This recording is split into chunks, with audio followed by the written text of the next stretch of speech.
Real ఎస్టేట్‌లో మనం పెట్టుబడి పెట్టేటప్పుడు ఆల్ మనకి మనం సేవ్ చేసిన డబ్బులు గాని, చాలా ఎంతో కష్టపడి సంపాదించి సేవ్ చేసిన డబ్బులు రియల్ ఎస్టేట్‌లో పెట్టుబడి పెడతాము. Except some business man, high net worth individual తప్పితే చాలా వరకేంటంటే, చాలా ఎంతో కష్టపడి డబ్బులు సేవ్ చేసిన తర్వాత మనం పెడతాం కాబట్టి, రియల్ ఎస్టేట్‌లో పెట్టుబడులు పెట్టేటప్పుడు చాలా జాగ్రత్తగా మనము ప్రతి అడుగు, ప్రతి స్టెప్పు జాగ్రత్తగా తీసుకొని మనం ఇన్వెస్ట్‌మెంట్ చేయాలి. ముఖ్యంగా ఏంటంటే, అటు ఆల్రెడీ డబ్బులు ఉన్నవాళ్ళు ఏదన్నా ఎదురు దెబ్బ తగిలితే తట్టుకోవచ్చు. కానీ ఏంటంటే, అదే ఒక ఇల్లు వాళ్ళ కల సాకారం చేసుకునేటప్పుడు, ఆ ఇంటిని కొనాలనుకున్నప్పుడు, డబ్బు సేకరించినప్పుడు ఎంతో కష్టపడతారన్నమాట. ఆ దృష్టిలో పెట్టుకొని ఈ వీడియో చేయబోతున్నాను. మీరెవరు ఇటువంటి కష్టాలకి, నష్టాలకి రాకుండా చాలా జాగ్రత్తగా ఈ పాయింట్స్‌ని మీరు గమనిస్తే చాలా వరకేంటంటే సేఫ్ అనేది ఉంటుంది అని నేను ఆశిస్తూ ఈ వీడియో చేస్తున్నాను. Hi viewers, welcome to this video. My name is Valluri Venkateswarlu. నేను ప్రాపర్టీ కన్సల్టెంట్ అండ్ అడ్వైజర్. ఈ వీడియో ద్వారా మనం తెలుసుకున్నట్టే జాగ్రత్తలు అనేది చాలా ఇంపార్టెంట్ అండి.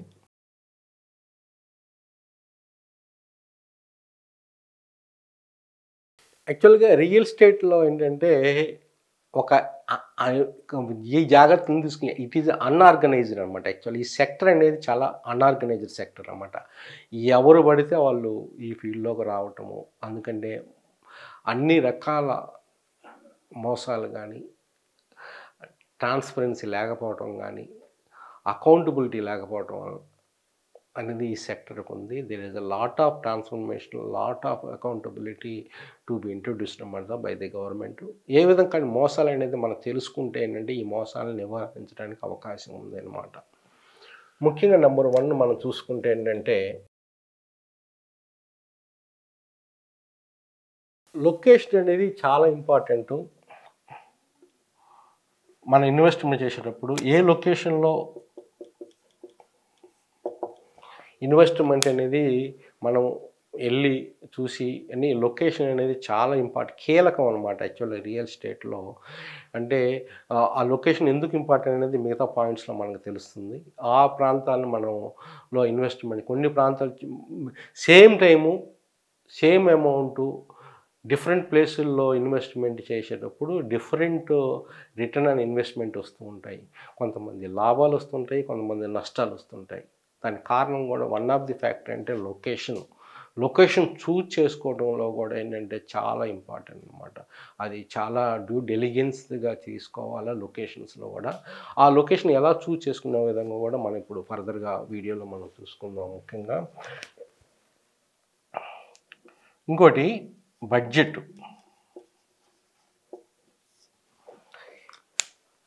ఏ బడ్జెట్‌లో మనకి పాజిబుల్ అంటే ₹1,00,00,000 మన ప్రాపర్టీ కొనాలనుకున్నప్పుడు ఆ బడ్జెట్ మనకు సూటబులా కాదా? మనకి ఈఎంఐ లోన్ తీసుకుంటే ఈఎంఐ కట్టగలమా లేదా? మన యొక్క రాబడి ఎంత? మన యొక్క ఖర్చులు ఏంటి? ఈఎంఐ కట్టడానికి దానికి డిస్పోజబుల్ ఉందా లేదా? ఖర్చులు ఇయన్నీ లాభాలు, ఇన్‌కమ్ ఇయన్నీ వేరీ చేసుకొని మనకి వితిన్ ద బడ్జెట్‌లోనే మనం ఎప్పుడు ఇన్వెస్ట్‌మెంట్ చేస్తే చాలా అడ్వాంటేజ్ అండి. హోమ్ లోను మనం తీసుకుంటాము. హోమ్ లోన్ చాలా వరకు అడ్వాంటేజు. అది హోమ్ లోన్ అంటే మళ్ళీ అపార్ట్మెంట్స్‌కి, ఒక ప్రాపర్టీస్‌కి, ఒక విల్లాస్‌కే ఇస్తారు. కన్‌స్ట్రక్షన్ ఎక్కడైతే ఉంటుందో వాటికి ఇన్వెస్ట్‌మెంట్ అనేది హోమ్ లోన్ అనేది ఉండబోతుంది. ల్యాండ్ కొనాలనుకుంటే మాత్రం లోన్ ఉండబోదు. ప్లాట్లు కొన్ని చోట్ల ప్లాట్లకు కూడా ఒక 50%, 60% కూడా లోన్ దొరకడానికి అవకాశం ఉంది. ఈ విధంగా బేరీజ్ చేసుకుని ఆ లోన్ యొక్క ఇంట్రెస్ట్ ఎంత, దాని యొక్క ఈఎంఐ ఎంత ఉండబోతుంది, దాని ఎంత మన రీపేయింగ్ కెపాసిటీ మనకు ఉందా లేదా, మన ఫ్యామిలీ పరంగా కూడా డెసిషన్స్ కూడా చాలా ఇంపార్టెంట్ అనమాట. బడ్జెట్ అనేది చాలా ఇంపార్టెంట్. మనకి మించిన బడ్జెట్‌లో బియాండ్ ద బడ్జెట్ ఎప్పుడు తీసుకొని వాళ్ళ దగ్గర తీసుకొని వీళ్ళ దగ్గర తీసుకొని అప్పులు తీసుకొని ఎప్పుడు రియల్ ఎస్టేట్లో ఇన్వెస్ట్మెంట్ చేయవాకండి. అది చాలా డేంజరస్. అన్నీ అనుకూలంగా ఉంటే ఓకే, అనుకూలంగా లేకపోతే మాత్రం చాలా చాలా ఇబ్బందులు పడాల్సి వస్తుంది. మన లైఫ్ మొత్తం సర్వనాశనం అయిపోతుంది అన్నమాట. ఎందుకంటే బడ్జెట్ అనేది చాలా ఇంపార్టెంట్. అట్లనే డాక్యుమెంట్స్ మనం చూసుకుంటే ఏంటంటే ఎన్కంపరెన్స్ సర్టిఫికెటు, ఇంకోటి ఓనర్ ఎవరా అనేది మనం తెలుసుకోవాలా.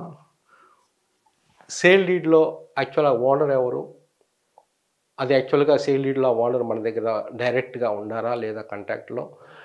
ఓనర్ లేకుండా ఎప్పుడు సేలు బై చేయొద్దండి, ఎప్పుడు. చాలా ఇంపార్టెంట్ ఇది.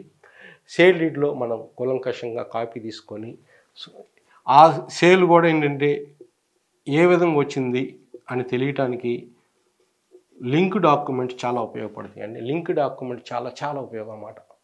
లింక్ డాక్యుమెంట్స్లో ఏముంటుందంటే ముఖ్యంగా ఆ ఒక్క ప్రాపర్టీ అతనికి ఏ విధంగా వచ్చింది, ఇది త్రూ ద హెరిటెన్స్ అంటే తాతల నాటి ఆస్త లేకపోతే తన సొంతంగా సంపాదించిన ఆస్తి. తన సొంతంగా సంపాదించిన ఒక వ్యక్తి దగ్గర అతను సొంతంగా సంపాదించిన వ్యక్తి దగ్గర మనం కొన్నామని రిస్క్ అనేది చాలా తక్కువ. ఎందుకంటే ఈ గాడితో ఫుల్ అథారిటీ, అతను అమ్ముకోవచ్చు అనమాట. కానీ తాతల నాటి ఆస్తి అయితే వాళ్ళ యొక్క కుటుంబీకులు, వాళ్ళ యొక్క పిల్లలు, వాళ్ళ యొక్క పిల్లలు కూడా కొన్ని అధికారాలు ఉండటం వలన ఇది చాలా చాలా జాగ్రత్తగా వాళ్ళ యొక్క దగ్గర కూడా ఎన్ఓసి తీసుకోవాల్సిన అవసరం ఉండబోతుంది అనమాట. అందువల్ల ఏంటంటే ఎప్పుడు ఏంటంటే డైరెక్ట్ సెల్లర్ ఎవరు, ఆ సెల్లరే బై చేస్తే సేఫ్టీ అనేది కొంతవరకు ఎక్కువ ఉంటుందన్నమాట. అందువల్ల చాలా జాగ్రత్త తీసుకోవాలి. అసలు సెల్లర్ ఎవరు, ఆ సెల్లర్ యొక్క ఆ ప్రాపర్టీ ఎలా వచ్చింది, ఆ సెల్లర్కి తను ఓన్గా కొన్నాడా లేకపోతే తాతలు నాటదా అనేది చాలా ఇంపార్టెంట్. అట్లనే ఏదైనా లిటిగేషన్ ల్యాండ్స్ ఉంది అనేది కూడా మనం చూసుకోవాలా. రెవెన్యూ డాక్యుమెంట్స్ కూడా మనం చూసుకోవాలండి. రెవెన్యూ డాక్యుమెంట్స్ అంటే ముఖ్యంగా ఒక ప్రాపర్టీ మనం కొన్నప్పుడు కొన్నది రిజిస్ట్రేషన్ చేయించుకోవటం చేయించుకున్న తర్వాత దాన్ని రెవెన్యూ రికార్డ్స్లో కూడా మన పేరు ఉండాలన్నమాట. అతను ఎవరైతే అమ్ముతున్నారో వాళ్ళ పేరు ఉండాలి రెవెన్యూ రికార్డ్స్లో. ఫర్ ఎగ్జాంపుల్ అగ్రికల్చర్ ల్యాండ్ అనుకోండి, ఆర్ఓఆర్ అంటారు అన్నమాట. దాంట్లో ఉందా లేదా అంటే రెవెన్యూ పరంగా కూడా రెవెన్యూ రికార్డ్స్లో ఎంఆర్ఓ వీళ్ళ దగ్గర కూడా ఏంటంటే యు ఆర్ ద హక్కుదారుడు ఆ ప్రాపర్టీ అనేది అది చెప్తుందన్నమాట. అందుకని అంటే రెవెన్యూ డాక్యుమెంట్స్ చాలా ఇంపార్టెంట్ అనమాట. అట్లనే బిల్డింగ్స్ వచ్చేలేకే అప్రూవ్డ్ కాపీస్ ఉండాలి మన దగ్గర. లోకల్ మున్సిపాలిటీస్ కానీ ఏదైతే మనకి ఇస్తుందో డిటీసీపీ కానీ, ఇప్పుడు డిటీసీపీ ఇంకా ఉండబోతుంది అనుకోండి, ఉండబోదు ఇక హెచ్ఎండిఏ వీళ్ళ యొక్క అప్రూవ్డ్ కాపీస్ ప్లానింగ్ కాపీసు అవన్నీ మన దగ్గర మనం ఒకసారి వెరిఫికేషన్ చేసుకోవాలి. లీగల్ వెరిఫికేషన్ అనేది చాలా ఇంపార్టెంట్. ఎందుకంటే చాలా మోసాలు జరుగుతున్నాయి కాబట్టి ఇవన్నీ చాలా ఇంపార్టెంట్ అనమాట. అట్లనే బిల్డింగ్ ప్లాన్లో కూడా ఏంటంటే బిల్డింగ్ ప్లాన్ కానీ ఇంకోటి కూడా ఏంటంటే ఇప్పుడు వెరిఫికేషన్ అనమాట. యాక్చువల్గా నాకు తెలిసినందులో 3 టైప్స్ వెరిఫికేషన్ ఉంటాయండి. Physical verification, legal verification, revenue verification. ఈ వెరిఫికేషన్లో చాలా ఇంపార్టెంట్. ఫిజికల్ వెరిఫికేషన్ అంటే మనం ఏదైతే ప్రాపర్టీ కొనాలనుకుంటున్నామో ఆ ప్రాపర్టీ దగ్గరికి వెళ్ళి చుట్టుపక్కల ఎంక్వైరీ చేయాల్సి వస్తుంది. ముఖ్యంగా అగ్రికల్చర్ ల్యాండ్స్ ప్లాటింగ్ ప్రాజెక్ట్స్కి వెళ్తే ఆ చుట్టుపక్కల ఏముంది ఫిజికల్గా మనం చూడాలా. ఫిజికల్గా చూడినప్పుడు ఎంక్వైరీ చేయాలా, ఈ ల్యాండ్ ఎవరిది, ఆ చుట్టుపక్కల వాళ్ళని అడగాల ఈ ల్యాండ్ ఎవరిది, ఏదన్నా ప్రాబ్లమ్స్ ఉండేయా లేదా సరిహద్దు ప్రాబ్లం. ఎందుకంటే మనకు అక్కడ ఓపెన్కి వెళ్తే మనకేం తెలియదు. కానీ ఒక ఎంక్వైరీ చేస్తే ఫిజికల్గా వెళ్ళి ఆ యొక్క ఏరియాని చూసి సర్వే చేసి కొంతమందిని చుట్టుపక్కల వాళ్ళని అడిగి ఆ గ్రామానికి సంబంధించిన వాళ్ళని అడిగి చుట్టుపక్కల తెలుసుకుంటే ఏదన్నా ప్రాబ్లమ్స్ ఉన్నా కానీ మనకు తెలియటానికి అవకాశం ఉంది. ఇవన్నీ ఏంటంటే కొనబోయే ముందు మనం చేయాల్సిన పనులు అనమాట. అట్లానే లీగల్ వెరిఫికేషన్ చాలా వరకు ఏంటంటే తప్పకుండా ఉంటారు. లీగల్ వెరిఫికేషన్ ఒక 10,000 లోపు అయ్యే లీగల్ వెరిఫికేషన్ దాన్ని కూడా సేవ్ చేయాలనే ఉద్దేశంతో అవాయిడ్ చేస్తూ లీగల్ వెరిఫికేషన్. ఎందుకంటే ఒక యొక్క ప్రాపర్టీ లాయరు చూసేది వేరండి. వాళ్ళు కూడా ఏం చూస్తారు, యాక్చువల్గా డాక్యుమెంట్ ఎవరిది, ఈ డాక్యుమెంట్ ప్రకారంగా లీగల్ హెయిర్ ఎవరు, ఇది రియల్గా అతను అమ్మే అతను నిజంగా అతను ఓనరా కాదా, ఇవన్నీ ఏంటి వెరిఫికేషన్ చేస్తుంటారు.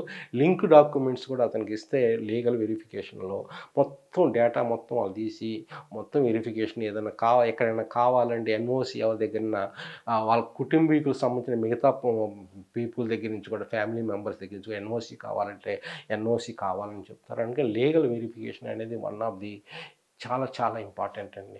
కానీ వీటిని ఏంటంటే మన ఖర్చు ఉంటుందని చాలా నెగ్లెక్ట్ చేస్తూ ఉంటాం. అదే చాలా వరకు అండి ఒక్కోసారి మనకి కాస్ట్లీ పడబోతుంది అనమాట.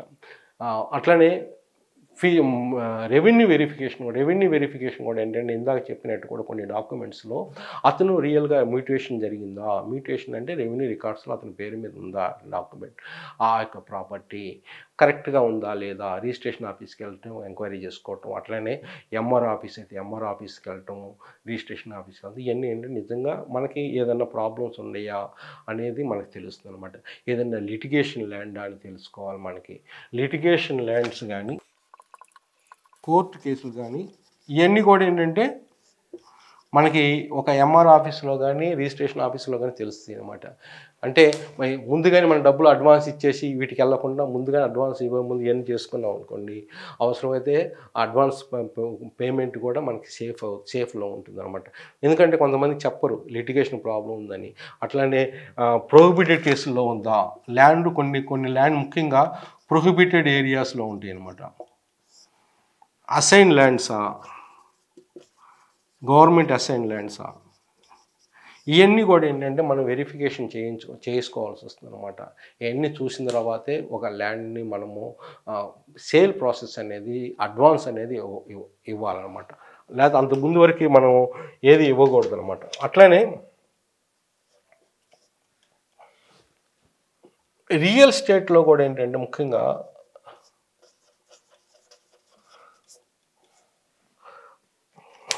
రియల్ ఎస్టేట్ యొక్క ఏజెంట్ కూడా, ఎందుకంటే రియల్ ఎస్టేట్లో ఇందాక నేను మొదట్లో చెప్పినట్టు ఏంటంటే రియల్ ఎస్టేట్ అనేది అన్ఆర్గనైజ్డ్ సెక్టర్ ఉంది, ఇప్పుడు ఆర్గనైజ్డ్ సెక్టర్గా రాబోతుంది. రేరా కూడా ఎవరైతే ఈ రియల్ ఎస్టేట్ బిజినెస్ చేస్తున్నారో ఆ ఏజెంట్లు కంపల్సరీ అనేది ఇంకా చేయలేదు. చేస్తే చాలా బాగుంటుంది. ముఖ్యంగా హైరేజ్ అపార్ట్మెంట్స్లో అయితే కంపల్సరీగా రేరా అయితే ఇండివిజువల్ రేరా ఎవరైతే రియల్ ఎస్టేట్ ఛానల్ పార్ట్నర్స్ కానీ చేస్తున్నారో వాళ్ళు కంపల్సరీ.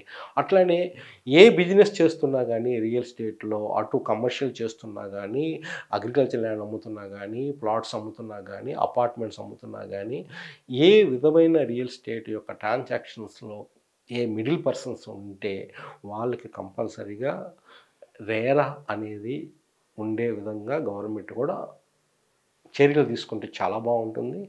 అటువంటి రేరా యొక్క అప్రూవల్ ఉన్న ఏజెంట్స్తోనే కరెక్ట్ గైడెన్స్ మీరు తీసుకుంటే చాలా వరకు అడ్వాంటేజ్. ఎందుకంటే ఈజ్ బౌండ్ టు గివ్ ఏదన్నా మిస్టేక్స్ అతను చేసినప్పుడు ఈజ్ లయబుల్, ఈజ్ అకౌంటబుల్ అనమాట. మీకు రేరాకి కంప్లైంట్ చేయొచ్చు. అట్లనే ఏదన్నా ప్రాబ్లం వచ్చినా కానీ RERA will take the action against ఆ పర్టికులర్ పర్సన్ అనమాట. ఇది చాలా ఇంపార్టెంట్. ఎందుకంటే రియల్ ఎస్టేట్ మోసాల్లో కొంత మోసం చేసేది రియల్ ఎస్టేట్ ఏజెంట్లు కూడా ఉన్నారు. ఎందుకంటే వాళ్ళకి తెలిసి చేసేవాళ్ళు ఉంటారు, తెలియజేసేవాళ్ళు ఉంటారు. వాళ్ళకి అమ్మాలి, వాళ్ళ కమిషన్ రావాలి అనే ఒక ఉద్దేశమే కొంతమందికి ఉంటుంది. ఎక్కువ మందికి 90% చెప్తున్నాను, 10% నేను చెప్పట్లేదు. అందుట్లో కూడా మంచి వాళ్ళు కూడా ఉన్నారు, ప్రొఫెషనల్గా రియల్ ఎస్టేట్ చేసేవాళ్ళు కూడా ఉన్నారు. కానీ 80 to 90% ఏంటంటే అనార్గనైజ్డ్ సెక్టర్ ఉండటం వలన ఏంటంటే అది కొంచెం చాలా వరకు ఇబ్బంది అనమాట. దీన్ని చాలా జాగ్రత్తగా తీసుకోవాలన్నమాట. ఇందులో ఏంటంటే ముఖ్యంగా మన రేరా అని చెప్పాను కదా, ఈ రేరా కూడా ఏంటంటే ముఖ్యంగా మనం ఎవరైతే చేస్తున్నామో ఈ షుడ్ బి అకౌంటబుల్ అనమాట. అకౌంటబిలిటీ లేకపోతే కరెక్ట్ యొక్క న్యాయం అనేది, పారదర్శకత అనేది లోపిస్తుంది అనమాట. అప్పుడు ఏంటంటే కస్టమరుకి నష్టం జరిగే అవకాశం ఉందన్నమాట. దాన్ని కంట్రోల్ చేసిన బాధ్యత కూడా ఏంటంటే ఆ పర్టికులర్ యొక్క గవర్నమెంట్, లోకల్ గవర్నమెంట్ కానీ రేరా మీద ఆధారపడి ఉంటుందన్నమాట. అందుకని స్ట్రిక్ట్ యాక్షన్ అనేది మస్ట్ అనమాట అది యాక్చువల్గా. ఇంకోటి ఏంటంటే రుణాలు, లోన్స్. ఇప్పుడు మనకి ఏ ప్రాపర్టీ అయినా కానీ చాలా కొనాలనుకున్నప్పుడు డెఫినెట్గా కొన్ని ప్రాపర్టీస్ మన దగ్గర డబ్బులు లేకపోతే లోన్స్కి వెళ్ళాల్సి వస్తుంది. ఆ లోన్స్ వెళ్ళేటప్పుడు కూడా ఏంటంటే చాలా జాగ్రత్తలు తీసుకోవాలి. ఎక్కడ ఇంట్రెస్ట్ తక్కువ ఉంటుంది, ఎక్కడ రిస్క్ తక్కువ ఉంటుంది, ఎక్కడ మనకి కొంతమంది ఫెసిలిటేషన్ అండి ఇప్పుడు మన దగ్గర లేకపోయినా కానీ ఫ్లెక్సిబిలిటీ ఆఫ్ ది పేమెంట్ ఎక్కడ ఉంటుంది, ఏ బ్యాంకులో ఉంటుంది, నేషనల్ బ్యాంక్స్లో ఉంటుందా లేకపోతే ప్రైవేట్ బ్యాంక్స్లో తీసుకోవటం బెటరా, ఎంత తీసుకుంటే బెస్ట్ అనేది డిఫరెంట్గా మనం ఆలోచించాలా. మన యొక్క విత్ ఇన్ ద క్యాపబిలిటీ, ఇందాక ఒకటి చెప్పాను బడ్జెట్ అన్నాను, మనకు విత్ ఇన్ ద బడ్జెట్లో ఉంటుందా, ఈఎంఐ కూడా మనకి ఎక్స్టెండబుల్గా చేయడానికి అవకాశం ఉంటుందా అని అన్ని విధాలుగా లోన్స్ కూడా చాలా ఇంపార్టెంట్. ఇంట్రెస్ట్ ఎంత పీరియడ్ ఆఫ్ టైం, రీపేమెంట్ ఎంత ఉండబోతుంది, అవన్నీ కూడా ఏంటంటే మనం రీవాల్యుయేషన్ చేసుకుంటూ ఉండాలన్నమాట. అందుకని ఏంటంటే ఒక కరెక్ట్గా రియల్ ఎస్టేట్ గైడెన్స్ ఇచ్చేవాళ్ళు, కన్సల్టెంట్ అనేది ఈ విధంగా ఒక సిఏ ఒక కంపెనీకి కానీ ఒక రియల్గా ఫైనాన్స్ పర్సన్కి కానీ ఎంత ఉపయోగపడతాడో ఆ విధంగా కూడా రియల్ ఎస్టేట్లో కూడా ఏంటంటే ఇన్వెస్ట్మెంట్ చేసే వాళ్ళకి రియల్ ఎస్టేట్ కన్సల్టెంట్ ఆ మాత్రం ఉపయోగించాలి. వాళ్ళ యొక్క పారదర్శకత కానీ వాళ్ళ యొక్క గోప్యాన్ని కానీ వాళ్ళు నిలబెట్టుకోవాలన్నమాట. చాలా జాగ్రత్తగా దీన్ని బిల్డప్ చేసుకోవాలి. ట్రాన్స్పరెన్సీ అనేది బిల్డప్ చేసుకోవాలా. అంటే మనం ఏదైనా కానీ జాగ్రత్తగా మనము డీల్ చేసేటప్పుడు డెఫినెట్గా మంచే జరుగుతుంది డెఫినెట్గా. కానీ అందరూ బ్యాడ్ ఉండరు, ఏ ప్రొఫెషనల్ అయినా అట్లనే అందరూ మంచి వాళ్ళు ఉండరు. నేను చూసిన ప్రకారం ఎక్కువ మంది రియల్ ఎస్టేట్లో బ్యాడే ఉంటారు. అది నా స్వయ అనుభవం. నేను కూడా కొన్ని విషయాల్లో మోసపోయాను కూడా. అంటే నమ్మకం అనేది ఒక వ్యక్తి అయితే, ట్రాన్స్పరెన్సీ అనేది ఒక వ్యక్తి, నీ ఓన్ డ్యూ డెలిగెన్స్ అనేది చాలా ఇంపార్టెంట్స్ ఇందులో. అందుకని కాకపోతే ఏంటంటే ఎవరైతే రియల్ ఎస్టేట్లో కూడా ఏజెంట్స్ కూడా ఎవరు ఎక్కువ కమిషన్ ఆశిస్తారు, ఎక్కువ ఇన్కమ్ ఆశిస్తున్నారు, దానిపైన ఆధారపడి ఉండేవాళ్ళు కన్నా ఒక ట్రాన్స్పరెంట్గా ఒక రీజనబుల్గా ఒక గైడెన్స్గా ఇచ్చేవాళ్ళని మనం కనిపెట్టుకొని ఒక సీఏని ఏ విధంగా ట్రీట్ చేస్తాం ఆ విధంగా ట్రీట్ చేస్తూ మీ దగ్గర అందరి దగ్గర టైం ఉండకపోవచ్చు, కానీ వాళ్ళ దగ్గర టైం ఉంటుంది, వాళ్ళు ఆ ప్రొఫెషన్లో ఉండాలి. దే కెన్ గివ్ ఒక ప్రాజెక్ట్ దగ్గరికి వెళ్ళారు, ఒక ప్లాట్ మీరు ఎంచుకోవాలి, అపార్ట్మెంట్ మీరు చూసే విధానం వేరుగా ఉంటుంది, ఒక రియల్గా ఏజెంట్ చూసే విధానం వేరుగా ఉంటుంది. అంటే ఫ్యూచర్ రిటర్న్స్ ఏ విధంగా ఉన్న పొటెన్షియల్ తనకు ఎక్కువ తెలుస్తుంది మీకన్నా. దాన్ని మనం పాజిటివ్గా ఉపయోగించుకోవాలి. డెఫినెట్గా is also expect some commission from the builder but not from you. చాలామంది తప్పు చేసేది కూడా ఏంటంటే ఇక్కడ కొన్ని ఇన్వెస్టర్స్ కూడా ఏంటంటే మీరు ఒక కంపెనీకి మీరు వెళ్ళారు డైరెక్ట్గా, ఎస్పెషల్లీగా పాన్ ఇండియా కంపెనీస్కి, గోద్రేజ్ అనుకోండి, ప్రెస్టేజ్ అనుకోండి, సుమధుర అనుకోండి, బ్రిగేడ్ అనుకోండి, ఇటువంటి కంపెనీస్ మీరు వెళ్ళినా అదే రేటుకి కొనాల్సి వస్తుంది, త్రూ ద ఏజెంట్ వెళ్ళినా అదే రేటుకి కొనాల్సి వస్తుంది. అంటే రేట్లో మార్పు ఉండదండి పాన్ ఇండియా కంపెనీస్లో. కానీ చాలామంది ఏజెంట్ ద్వారా కాకుండా డైరెక్ట్గా వెళ్తానికి ప్రయత్నిస్తారు. ఎందుకంటే సర్వీస్ అనేది వాళ్ళు అంత సర్వీస్ ఇవ్వలేరు. సరైన through the agent, through the correct property consults ద్వారా వెళ్ళినప్పుడు ఏంటంటే మీకు సర్వీస్ ఉంటుంది. రిజిస్ట్రేషన్ వరకు ఏదైనా చిన్న ప్రాబ్లమ్స్ వచ్చినా కానీ తను మిమ్మల్ని దానికి గైడెన్స్ సరిగా ఇవ్వగలడు, మిమ్మల్ని ఏదైనా ప్రాబ్లమ్స్ కానీ కాపాడగలడానికి అవకాశం ఉంది. సెలక్షన్ ఆఫ్ ది కరెక్ట్ ప్రాపర్టీస్లో కూడా అతను మీకు హెల్ప్ చేస్తాడనమాట. ఇవన్నీ చాలామందికి తెలిసినా నెగ్లెక్ట్ చేస్తూ ఉంటాం అన్నమాట. ఇది కరెక్ట్. నేను ఈ స్టేట్మెంట్ మళ్ళీ చెప్తున్నాను, స్మాల్గా బిల్డర్స్ దగ్గర కాదు, ముఖ్యంగా pan India companies, standard companies మీరు వెళ్ళినా త్రూ ఏజెంట్ ద్వారా వెళ్ళినా కానీ రేట్ అనేది మార్పు ఉండదు. అది గుర్తుంచుకోండి. ముఖ్యంగా లోన్స్ వచ్చేలా ఇంకోటి ఏంటంటే రిటర్న్స్. ఆస్తి మనం ఎంతవరకు రిటర్న్స్ అండ్ ఆస్తి రకాలు. ఆస్తిలో కూడా ఏంటంటే ఇప్పుడు ప్రాపర్టీస్లో కూడా ఏంటంటే చాలా రకాలు ఉన్నాయండి. రెసిడెన్షియల్ అని, కమర్షియల్ అని, రీటైల్ అని, లాజిస్టిక్స్ అని, ఇట్లాగా హోటల్స్ కానీ, కమర్షియల్ కానీ, ఇట్లా ఈ విధంగా ఏంటంటే షూట్ రూమ్స్ కానీ డిఫరెంట్ కాన్సెప్ట్స్ వచ్చినాయి. డిఫరెంట్ ప్రాపర్టీస్ ఇన్వెస్ట్మెంట్స్లో డిఫరెంట్ రిటర్న్స్ అనేది ఉంటుంది. అది మనకి ఏది సూటబుల్ అనేది చాలా ఇంపార్టెంట్ అండి. అది మనం సెలెక్ట్ చేసుకోవటం చాలా ఇంపార్టెంట్. అందరికీ అన్నీ సూటబుల్ కాదు. ఫర్ ఎగ్జాంపుల్ నేను చెప్తాను, ప్లాట్లు కొనాలనుకునే కొంతమందికి అది సూటబుల్, అగ్రికల్చర్ ల్యాండ్ కొనాలి కొంతమందికి అది సూటబుల్. అగ్రికల్చర్ ల్యాండ్ ఏదో 8 years ఏజ్ ఉండాలి, 70 years ఏజ్ ఉండాలి, అగ్రికల్చర్ ల్యాండ్ కొంటే ఏం ప్రాబ్లమ్స్ వస్తాయి తెలుసండి. అగ్రికల్చర్ ల్యాండ్ అనేది చాలా లిటిగేషన్స్ ప్రాబ్లమ్స్, ఏదైనా ప్రాబ్లమ్స్ ఫేస్ చేయాలన్నా వాళ్ళు ఫేస్ చేయలేరు. వాళ్ళ ఏజ్ దృష్ట్యా ఫ్రీక్వెంట్గా వెళ్తూ ఉండాలి ఆ ల్యాండ్స్కి. ఇవన్నీ కొన్ని పారామీటర్స్ ఉంటాయి. మనకి ఏది సూటబుల్ అనేది చాలా important. That's why your the best judge of your investment real ఎస్టేట్లో ముఖ్యంగా అది చాలా గమనించాలి. అందుకని ఏంటంటే ఎప్పుడు ఏంటంటే ఎక్కడ విజిట్ చేసినా కానీ మీ ఫ్యామిలీతో విజిట్ చేయండి. మీకు తెలిసింది కాబట్టి వాళ్ళకి చెప్పవచ్చు, కానీ ఫ్రెండ్స్ కన్నా మీ ఫ్యామిలీని ఎక్కువ నమ్మండి రియల్ ఎస్టేట్లో ఇన్వెస్ట్మెంట్ చేసేటప్పుడు. ఎందుకంటే ఒకే విధమైన ఆలోచన ఉంటుంది, ఒకే విధమైన కాన్సెప్ట్ మైండ్ సెట్ ఉంటుంది కాబట్టి అది చాలా ఈజీగా ఉంటుంది. అట్లనే ఆస్తి రకాలు నేను చెప్పాను కదా, డిఫరెంట్ ఆస్తి రకాలు. ఇంకోటి ఏంటంటే నిర్వహణ ఖర్చులు, మెయింటెనెన్స్ కాస్ట్.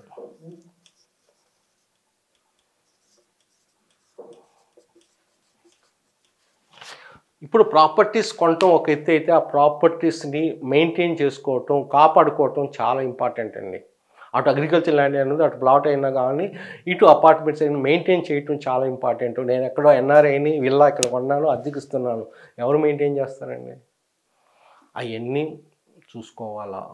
మనకి ఇక్కడ ఎవరు ఉన్నారు, మనం మెయింటైన్ చేయగలం లేదా, నిర్వహణ ఖర్చు ఎంత, మెయింటెనెన్స్ కాస్ట్లు ఎంత, అవన్నీ మనం ముఖ్యంగా గేటెడ్ కమ్యూనిటీలో అయితే అన్ని అమ్యూనిటీస్ మనం యూటిలైజ్ చేసుకోగలమా లేదా, కానీ యూటిలైజ్ చేసుకున్నా చేయకపోయినా కానీ అమ్యూనిటీస్ చాలా వరకు ఏంటంటే మనం పే చేయాలి. అట్లానే విల్లాస్ ఉన్నాయి. విల్లాస్ మనం యొక్క రెంటల్ పర్పస్ ఇస్తామా, మన కోసం వండుకుంటాం అనేది చాలా ఇట్ ఈజ్ యాక్చువల్లీ ఏంటంటే financial management is very close to the real ఎస్టేట్లో కూడా ఏంటంటే కరెక్ట్గా మనకి ఏది సూటబుల్, ఎక్కడ సూటబుల్, ఎంత రిటర్న్స్ కావాలి, ఎప్పుడు కావాలి, మనకి రీసేల్ చూసుకోని పద్ధతిలో మనం ఇన్వెస్ట్మెంట్ చేయాలన్నమాట. అట్లానే మెయింటెనెన్స్ నిర్వహణ ఖర్చులు. నెంబర్ 9 వచ్చేలాకే బై ప్రైస్ అండి. నేను అన్నిట్లో చాలామంది రియల్ ఎస్టేట్లో లొకేషన్ అంటారు. నా దృష్టిలో లొకేషన్ కన్నా చాలా ఇంపార్టెంట్ బయింగ్ ప్రైస్. ఏ ప్రైస్కి మీరు బై చేశారనేది చాలా ఇంపార్టెంట్ అండి. ముఖ్యంగా అగ్రికల్చర్ ల్యాండ్స్ ఏ ప్రైస్కి మీరు బై చేశారంటే ఆ రోజు మీకు తెలిసిపోతుంది whether you are really in the positive side or negative side అనమాట. బయింగ్ ప్రైస్ అనేది చాలా అక్కడ చుట్టుపక్కల యావరేజ్ ప్రైస్ మనం చూసుకొని ఎంక్వైరీ చేసి ఆ యావరేజ్ ప్రైస్ చూసుకొని యావరేజ్ ప్రైస్ బయింగ్ ప్రైస్కి గ్యాప్ ఎంత ఉందని మనం చూసుకొని చేయాల్సి. ఇంకొన్నిటిలో ఒక్కసారి రీసేల్ చేస్తున్న ప్రాపర్టీసు, ఓల్డ్ ప్రాజెక్ట్స్ ఉన్న ప్రాపర్టీసు మనకి చాలా తక్కువ రేటుకి ఇప్పుడు కొత్త ప్రాజెక్ట్స్ కన్నా రావడానికి అవకాశం ఉంది. అది చాలామంది గమనించాలా. ఎందుకు చెప్తున్నానంటే వాళ్ళ యొక్క కాస్ట్ ఆఫ్ ఎక్విజిషన్ అనేది చాలా తక్కువ ఉంటుంది. ఎప్పుడు చాలా రోజుల ముందు వాళ్ళు ఎక్విజిషన్ చేస్తే ఈరోజు ప్రాజెక్ట్ చేసేసి అమ్మాలి అనుకుంటే కాస్ట్ ఎక్కువ పడుతుంది. అది కూడా చాలా గమనించాలా. That will be a very very very important point అనమాట. అది బయింగ్ ప్రైస్ అనేది చాలా ఇంపార్టెంట్. ఏ ప్రైస్కి మీరు బై చేశారనేది చాలా ఇంపార్టెంట్ అనమాట. స్పెక్యులేటివ్ ప్రైస్ కానీ యావరేజ్ ఎప్పుడు స్పెక్యులేటివ్ ప్రైస్కి మనం వెళ్ళకూడదు అనమాట. ఇంకోటి ఏంటంటే బిల్డర్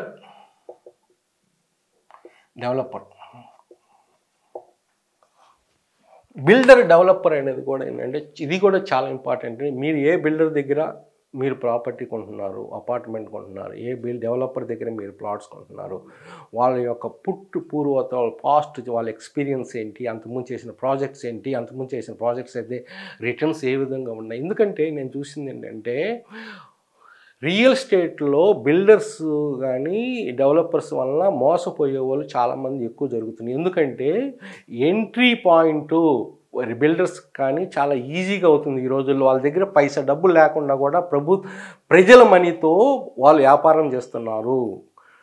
ప్రజల మనీతో వాళ్ళు వ్యాపారం చేస్తున్నప్పుడు ఎక్కడైనా ఎదురు దెబ్బ తగిలినప్పుడు దాన్ని తట్టుకునే శక్తి వాళ్ళకు ఉండదు. అందుకని ఏంటంటే ఒక పాన్ ఇండియా కంపెనీస్, ఒక మంచి రికార్డు ఉన్న కంపెనీస్, మంచి రికార్డు ఉన్న మంచి విజన్ ఉన్న డెవలపర్, మంచి విజన్ ఉన్న ప్రాపర్టీ డెవలపర్ కానీ బిల్డర్ దగ్గరగా మనం తీసుకుంటే వాళ్ళు ఎటువంటి ఆటుపోట్లకు కూడా తట్టుకొని మీకు మీకు ఇవ్వాల్సిన ప్రాజెక్ట్ని కానీ ప్రాపర్టీని కానీ ఇన్ టైంలో ఇవ్వడానికి అవకాశం ఉంది.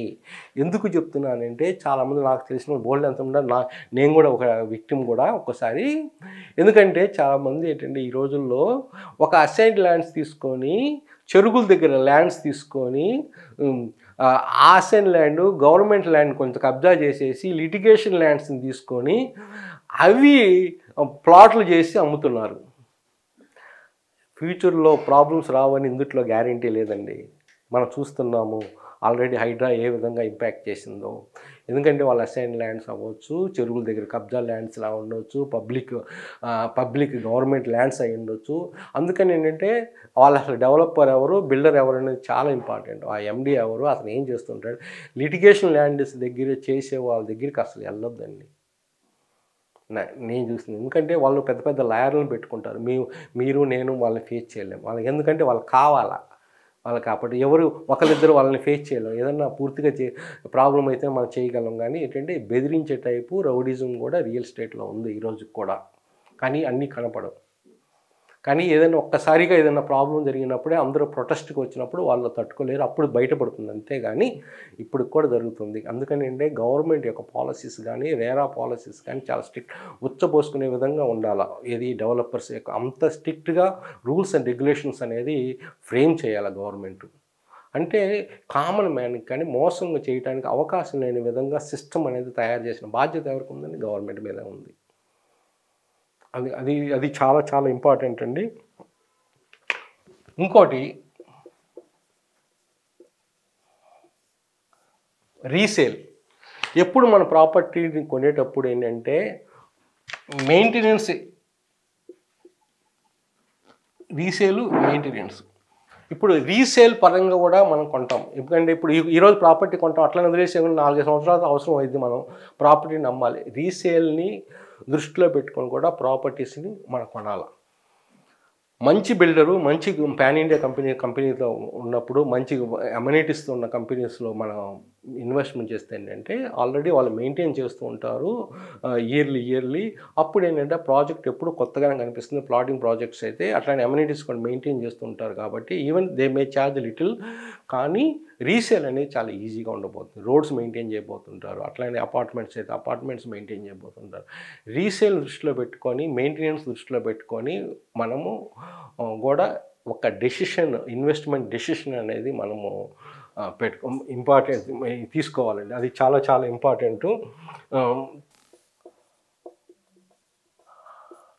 అయితే అందుకే ఇందాక నేను చెప్పినట్టుగా ఏంటంటే ఇందుట్లో ఏంటంటే గవర్నమెంట్ యొక్క రోల్ చాలా ఇంపార్టెంట్ ఉంది. ఈ రోజుకి కూడా ఒక కాస్మోపాలిటన్ మనం చాలా గొప్పగా చెప్పుకున్న హైదరాబాదులో మోసపోతున్నారు రియల్ ఎస్టేట్లో. దానికి బాధ్యులు ఎవరు? కొంతవరకు మనం బాధ్యులు అయితే కొంతవరకు గవర్నమెంట్ బాధ్యతలు. ఎందుకంటే మనలో ఆశ ఎక్కువ ఉంటుంది. తక్కువ రేటుకి వస్తుందని, ఫ్రీ బీస్కి వస్తుందని, డిస్కౌంట్లో వస్తుందని, వాటికి ఇవన్నీ జాగ్రత్తలు తీసుకోకుండా మనం డెసిషన్ తీసుకుంటూ ఉంటాము. అది కూడా చాలా తప్పండి. టోటల్గా బ్లేమ్ గవర్నమెంట్ మీదే కాదు, గవర్నమెంట్ అది ఎంతైతే అకౌంటబుల్లో మనం కూడా అంత అకౌంటబుల్. అందుకని గవర్నమెంట్ కూడా ఏంటంటే రూల్స్ అండ్ రెగ్యులేషన్స్ చాలా స్ట్రిక్ట్. ఈ రోజు కూడా రేరా అనేది they are not doing whatever they best they can do it అనమాట. అసలు ప్రాబ్లమ్స్ అనేది ఎప్పుడైతే గవర్నమెంట్ స్ట్రిక్ట్గా ఉంటుందో ఆటోమేటిక్గా ఉంటుంది. అకౌంటబిలిటీ అనేది పెంచాలా, డెవలపర్లో పెంచాలా, బిల్డర్లో పెంచాలా.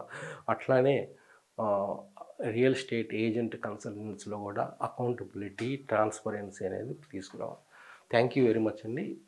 ఈ వీడియో మీకు డెఫినెట్గా ఉపయోగపడిందని డెఫినెట్గా ఆశిస్తున్నాను. మోస్ట్లీ ఇటువంటి వీడియోస్ చాలామంది లైక్ చేయరు, కానీ ఏంటంటే మీరు ఇది చాలా ఉపయోగం అండి. ఇటువంటి వీడియోస్ మీరు డెఫినెట్గా మనసులో పెట్టుకొని ఇప్పుడు ఒక్కసారి ఏంటంటే ఇన్వెస్ట్మెంట్ చేయకముందు ఒకసారి ఈ పాయింట్స్ అనేది మీరు గమనించేస్తే రిస్క్ అనేది చాలా తక్కువ ఉంటుంది. నా పేరు వల్లూరి వెంకటేశ్వర్లు అండి. ఏదైనా డౌట్స్ ఉన్నా కానీ నన్ను ఎప్పుడూ సంప్రదించవచ్చు. నా నంబరు 812174 8850. మా ఉద్దేశం ఏంటంటే ఒక మంచి ప్రోడక్ట్ని, ఒక మంచి ప్రాపర్టీస్ని కస్టమర్స్కి ఇస్తే వాళ్ళు ఏంటంటే లబ్ధి పొందినప్పుడు మనకు సాటిస్ఫాక్షన్ ఉంటుంది. ఆ సాటిస్ఫాక్షన్ మనకు కావాలి. Thank you very much.